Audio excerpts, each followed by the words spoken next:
Imagine being on an ordinary day, quietly doing your shopping, when everything changes in the blink of an eye.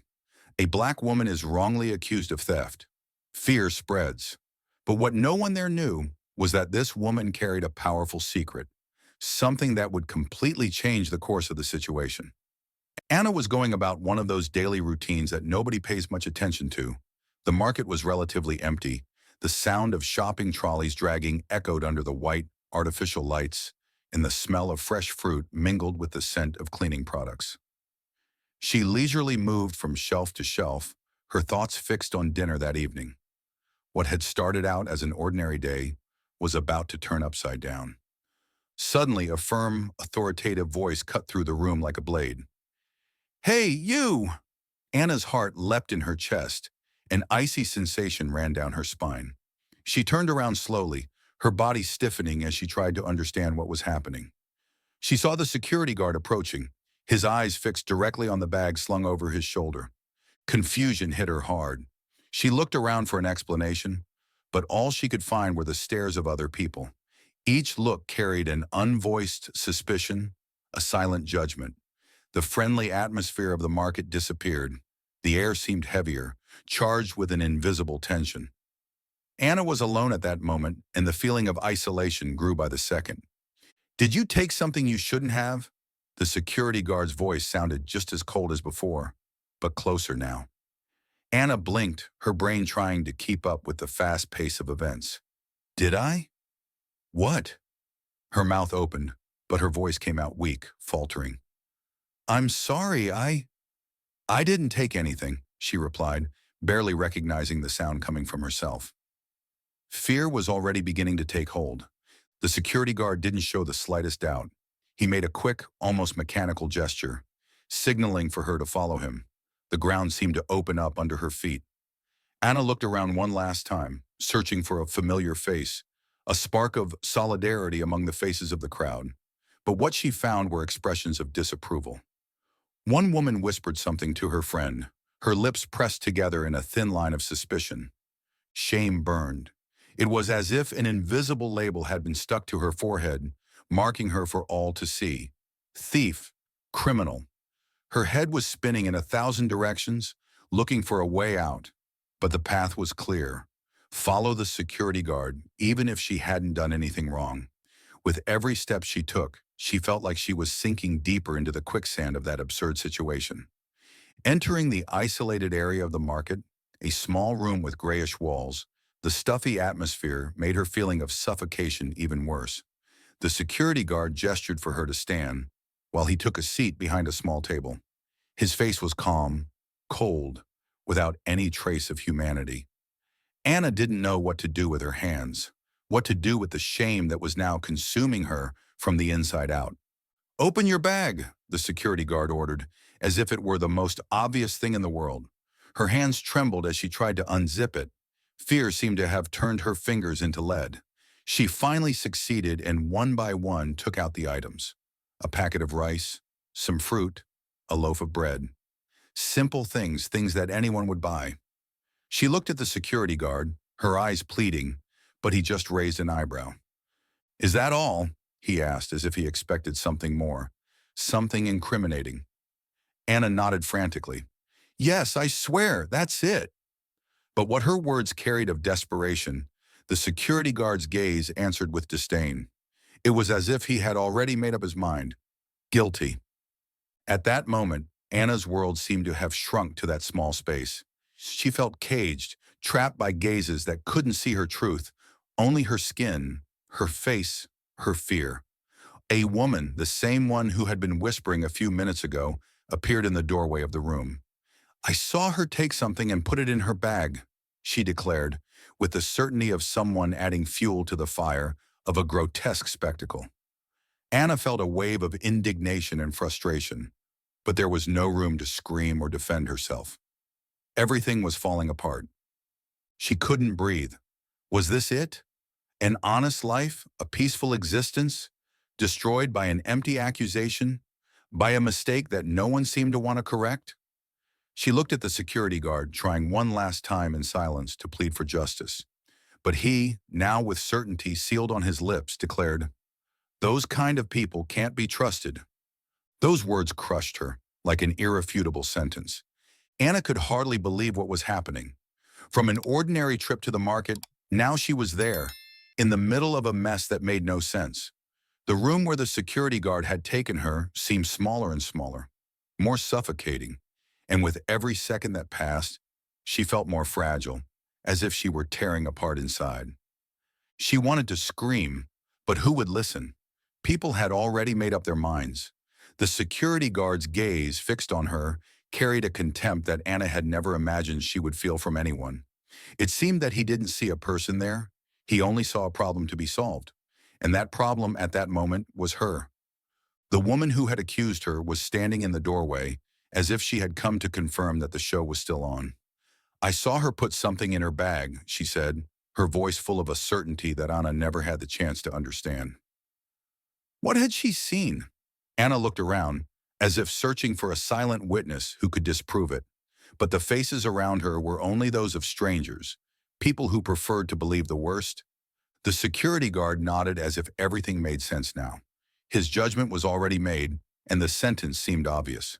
Those kind of people can't be trusted. The words came out of him as if they had no weight, but for Anna it was like a punch to the gut. She was no longer just an accused client. She was a suspect, a culprit, with no chance of defense.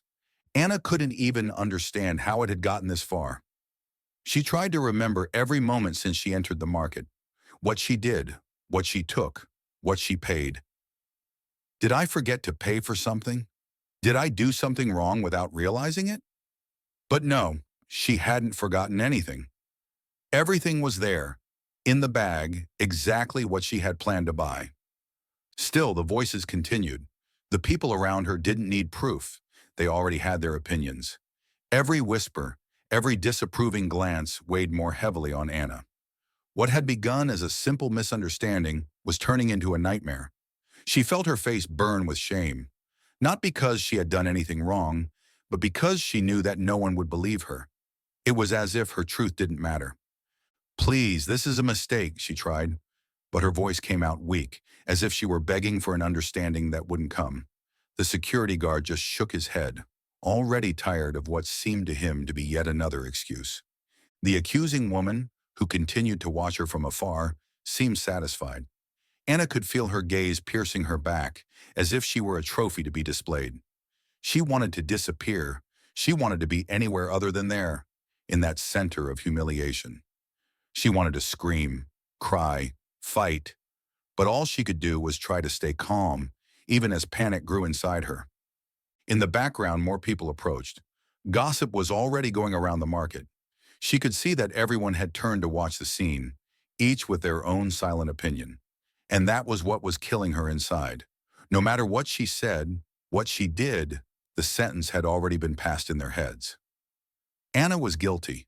After all, what could a woman like her, in that neighborhood, in that situation, be doing except stealing? The humiliation was unbearable. Her legs felt weak, her stomach churned, but she couldn't give in. She knew that if she collapsed there, she would only give more ammunition to those who were judging her.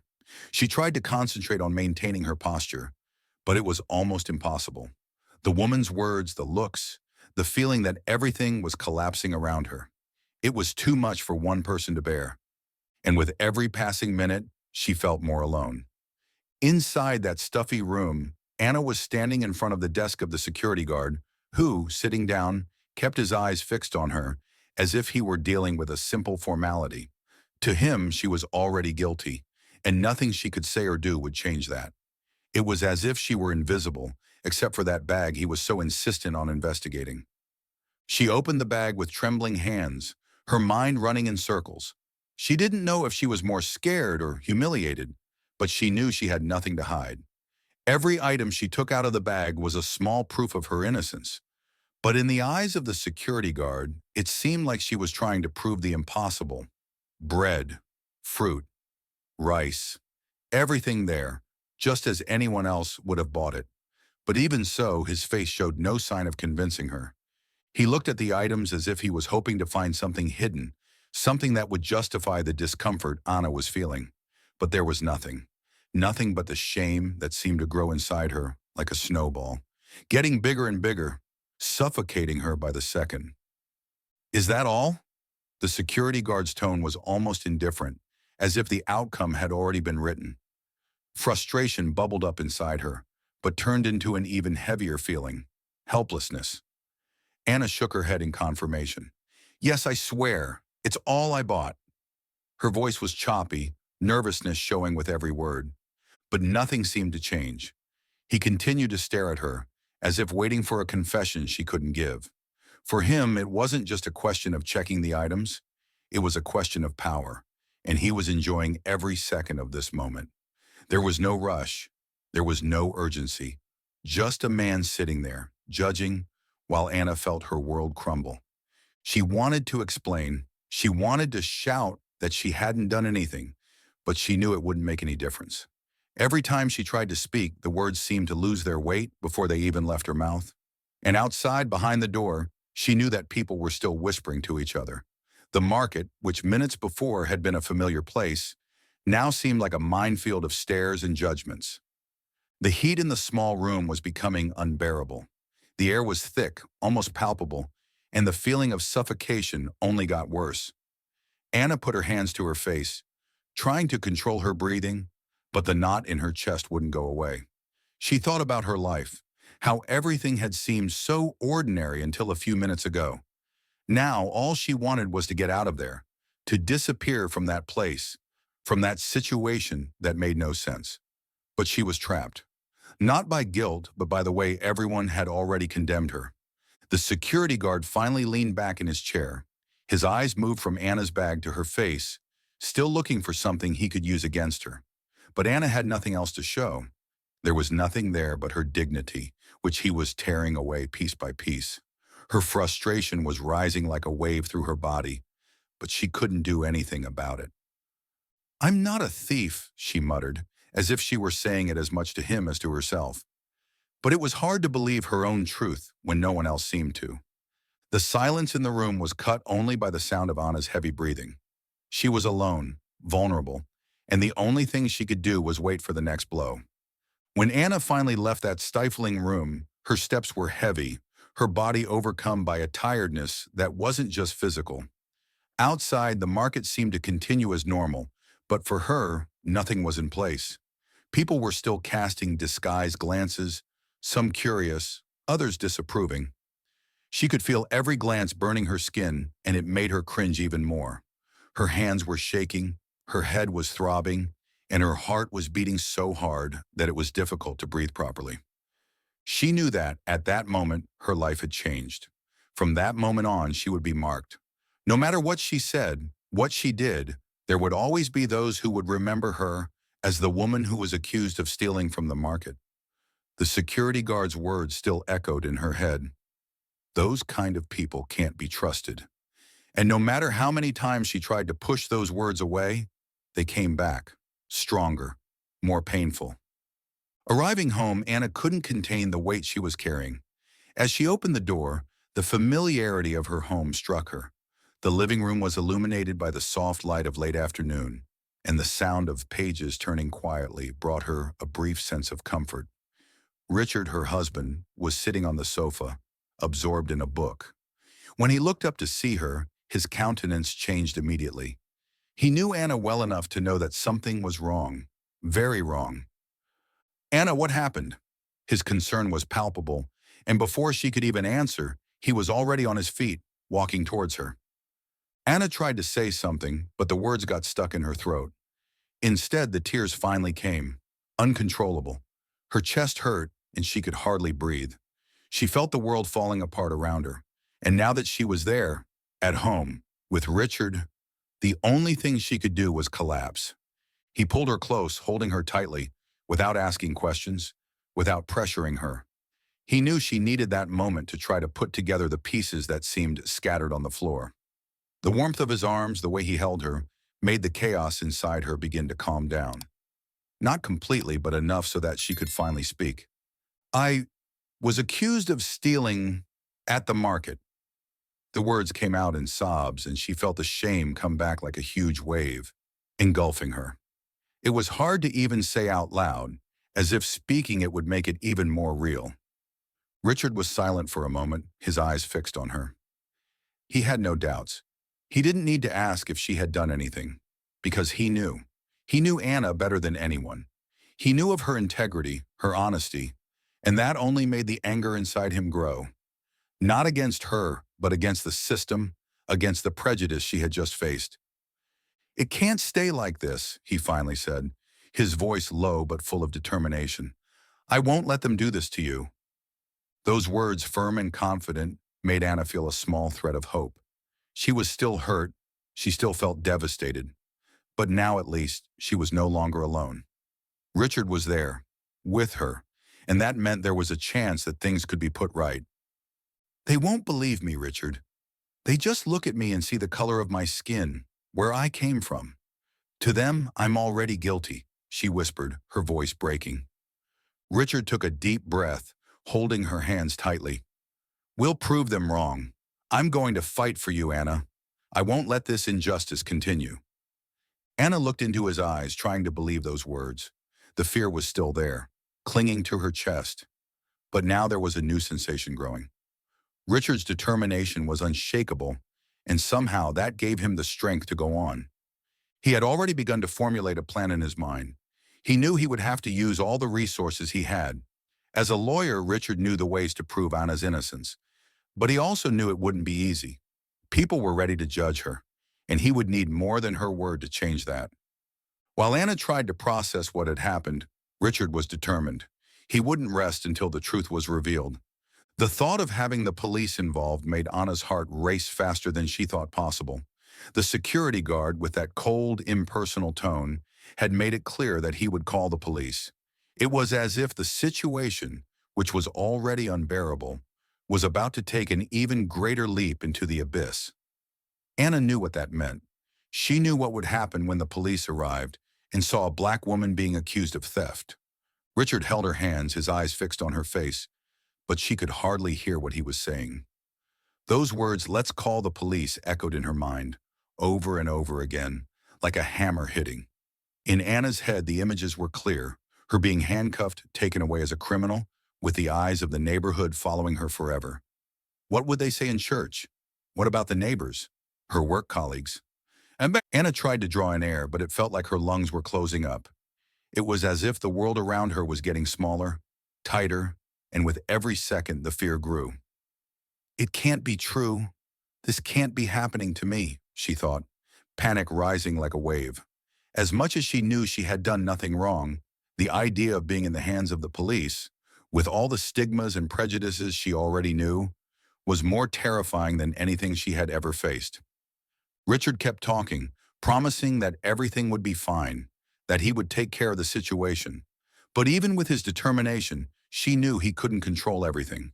There was much more at stake. That security guard with his judgmental gaze had already decided her fate. The people around, who whispered and peered, had already formed their own opinions. Richard insisted, "Let's go to the police station, Anna. Let's clear everything up before it gets any worse." But for her, going to the police station seemed like a social death sentence. At that moment, Anna could only think of the police knocking on the door, the sound of sirens, and the shame that would follow her forever. "Richard, what if they don't believe me?" Her voice came out weak, almost like a whisper. She didn't want to admit it out loud, but the fear she felt was real, deep, and made her hands shake again. She knew the stories. She knew of other people who had been taken away without having done anything, who had been arrested because they were suspicious, because of the color of their skin, or the neighborhood they lived in. Those stories that had once seemed distant were now knocking on her own door. Richard took a deep breath, trying to remain calm, but even he knew what was at stake. It wasn't just a question of proving innocence. It was a battle against something much bigger, something he had faced before, and he knew how complicated it would be. He knew the system, and the system wasn't always fair, but he also knew that he had no choice. If they let time pass, if they didn't go to the police station, things would only get worse. The feeling of desperation didn't allow Anna to think straight. Every step she took towards that place seemed to weigh a ton. Richard talked about strategies, how to approach the case, But all she could think about was the moment she would walk through the police station door and face the suspicious stares once again.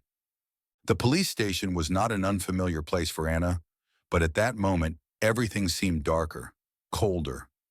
The white walls, the policemen behind their desks, everything seemed to carry a heavier weight, as if the whole building was waiting to condemn her. She knew that Richard would do anything to defend her, but she couldn't shake the fear that gripped her. It wasn't just the fear of being accused, it was the fear of losing everything. At the police station, the atmosphere was heavy and cold. Every glance was more like a silent judgment, and Anna felt the air thickening around her. She couldn't tell if it was paranoia or if those glances really carried the weight of the accusation that was now on her back. But Richard by her side stood firm. There was not the slightest trace of hesitation on his face. As a lawyer, he had been in difficult situations before, but he knew this was different. This was about his wife, about the woman he loved who was being swallowed up by a gigantic injustice. He had to fight, and fast. As they entered the room where they would be heard, Anna sat in silence. Her trembling hands rested on her lap as Richard pulled out the necessary documents and spoke with the confident tone he always used in his profession. He politely asked to speak to the deputy on duty. He wanted to clarify everything before things got out of hand, but he knew it wouldn't be easy.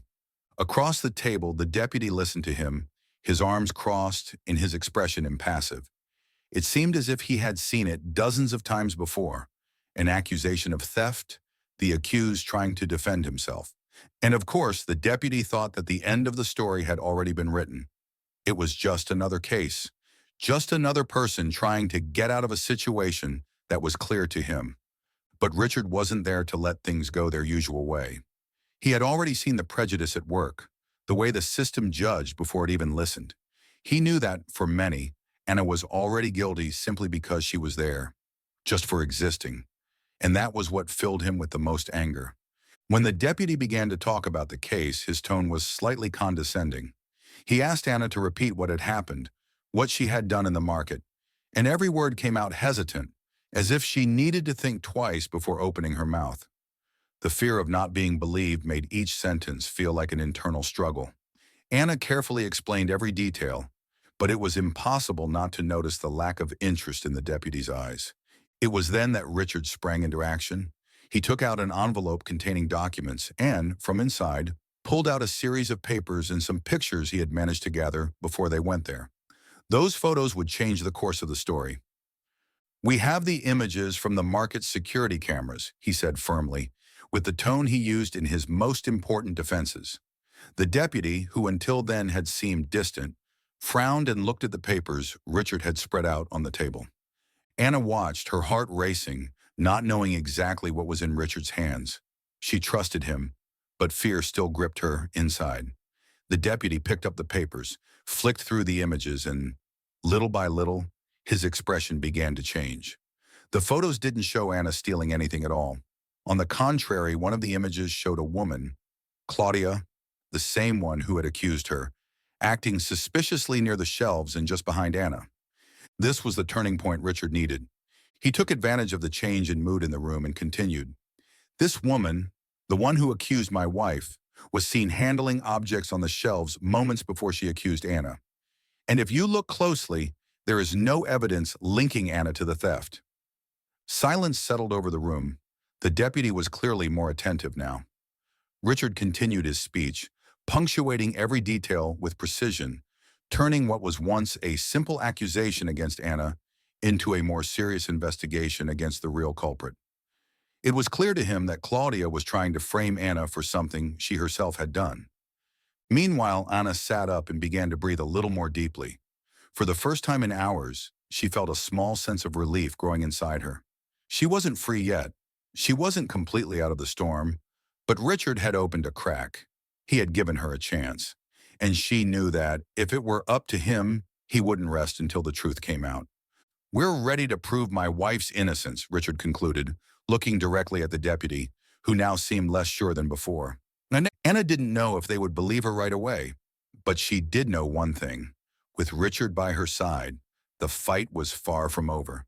And for the first time since that nightmare began, She felt she had a chance of coming out victorious. The day of the trial came quicker than Anna had imagined. That morning, when she opened her eyes, the light coming through the curtains didn't bring the usual comfort. Instead, it only seemed to illuminate the uncertainty that surrounded her mind. Every moment since the accusation echoed in her, like a nightmare she couldn't escape. No matter how hard she tried to stand her ground, the fear that her innocence would not be recognized was like a constant weight on her chest. Richard, on the other hand, was calm, or at least he was trying to convey that calmness to her. He watched her in silence as she tidied herself up, her tense movements giving away the whirlwind of thoughts in her head. When he saw that she had stopped in front of the mirror, staring at her reflection, he approached her, resting a hand on her shoulder. "It's going to be all right, Anna. We have the evidence. We have the truth on our side," he said. But Anna couldn't take her eyes off her own image. Would that be enough?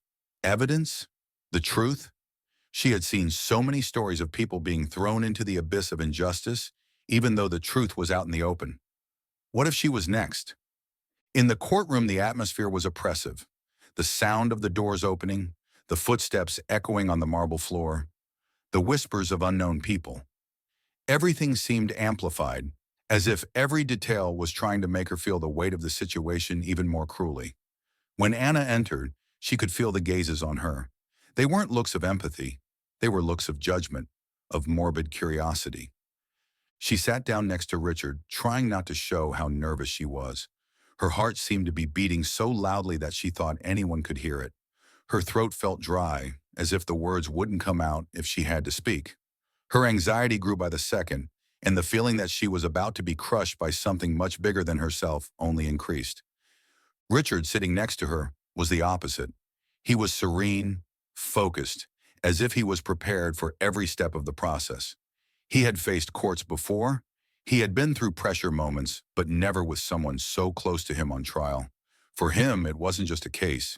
It was his wife's life at stake, and he would not allow the system to fail her. When the judge entered, asking for silence, the courtroom became an almost suffocating atmosphere. Everything was about to begin.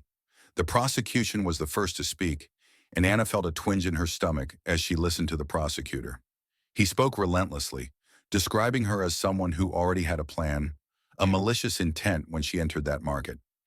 Each word seemed heavier than the last, and Anna could feel the ground opening up again under her feet.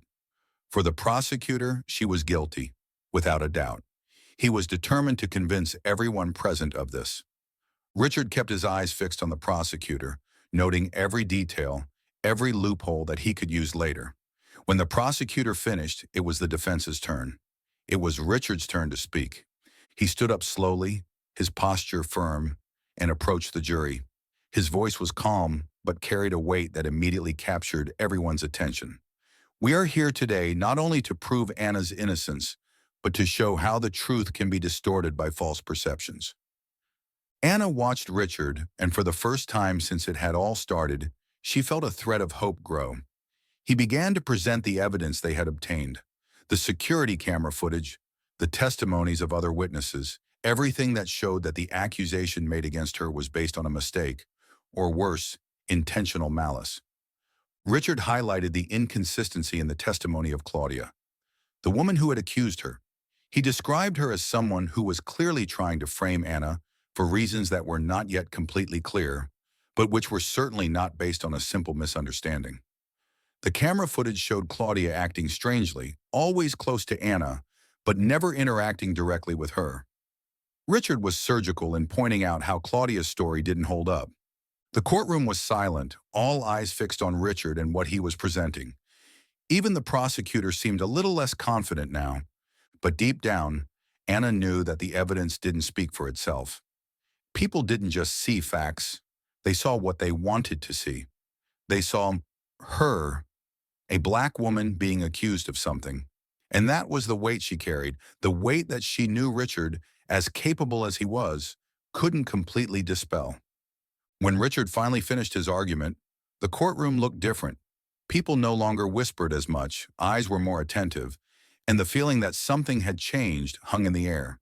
But Anna's anxiety had not yet passed. The decision was still in other people's hands. And at that moment, she could only wait.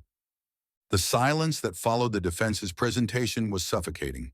The courtroom was plunged into silence, the kind of silence that precedes something big, something that everyone was waiting for with palpable tension. Anna felt her body tense, her fingers clenched tightly on the arm of her chair, as if she were trying to hold on to what little control she had left. Her gaze was fixed on the floor, as if the answers were there, lost somewhere between fear and hope. Richard had done his job. He had defended his truth, presenting each piece of evidence with surgical precision. But even so, Anna knew that, for many, the truth was not just a question of facts. There was something else at stake, something she couldn't control: prejudice. And that was the biggest enemy of everyone there. She knew that her skin, her origin, her appearance all outweighed the hard evidence. When the judge asked for Claudia to be called to the witness stand, Anna felt her heart race. The woman who had destroyed her life with a false accusation was there, just a few meters away, with a rigid posture and a cold stare. She entered the room with the same arrogance she displayed in the market, as if she were absolutely certain that she would emerge victorious from the situation. Richard stood up and began his questioning as calmly as ever, but there was a calculated coldness in his voice. He knew that this was the last play. Claudia had to be exposed, and he would do it without hesitation. Each question seemed carefully designed to unravel the web of lies she had created. "You said you saw Anna stealing, correct?" Richard asked, without taking his eyes off her. Claudia nodded, but her face showed a slight trace of nervousness that hadn't been there before. "And where exactly were you at the time this happened?" Claudia hesitated for a second, and that second was enough for Richard to pounce. He presented the security camera footage again, showing that Claudia was in fact acting suspiciously near the shelves, and not in the position she had claimed to be. Anna watched everything in silence, feeling anger begin to bubble up inside her. Until that moment, she had been the victim, the humiliated woman, publicly judged and condemned. But now the truth was beginning to emerge, and Claudia, the woman who had destroyed her reputation, was starting to waver. Richard then pressed, "You also knew that you were fired from that store for financial irregularities, right?" His words came out sharp, like a blade cutting the room in two. Claudia stuttered, and that was enough for everyone in the courtroom to realize that something was wrong. The mask of confidence she had sustained for so long was beginning to crack. "This has nothing to do with what's going on here." Claudia tried to regain control, but it was too late. The evidence was stacked against her, and Anna's anger, mixed with relief, was beginning to grow. For so long she had been silenced, but now for the first time, she felt that justice might finally prevail. Richard remained relentless, exposing every lie, every contradiction. The courtroom was silent, but the looks had changed. Now people were looking at Claudia with suspicion, not Anna. And this brought her a feeling she hadn't felt since the beginning of everything: hope. Hope that this nightmare was about to end. Claudia, increasingly nervous, couldn't support her version of events. Richard's questions cornered her, and she finally admitted that she had made up the story to distract attention from her own mistakes in the store. Anna felt an indescribable sense of relief. It was as if the weight of the world was being lifted from her shoulders. Tears welled up in her eyes, but this time they weren't of fear or humiliation. They were of justice, of finally being able to breathe, knowing that the truth was coming out. The courtroom was in shock. The woman who had pointed the finger at Anna was now the criminal, and the judge, after a brief pause, declared that the accusations against Anna were unfounded. Anna was innocent. The whispers that once carried judgment were now of surprise and even shame. The people who had accused her in silence, who had formed their opinions without knowing the facts, were now unable to face her. Justice had finally been done.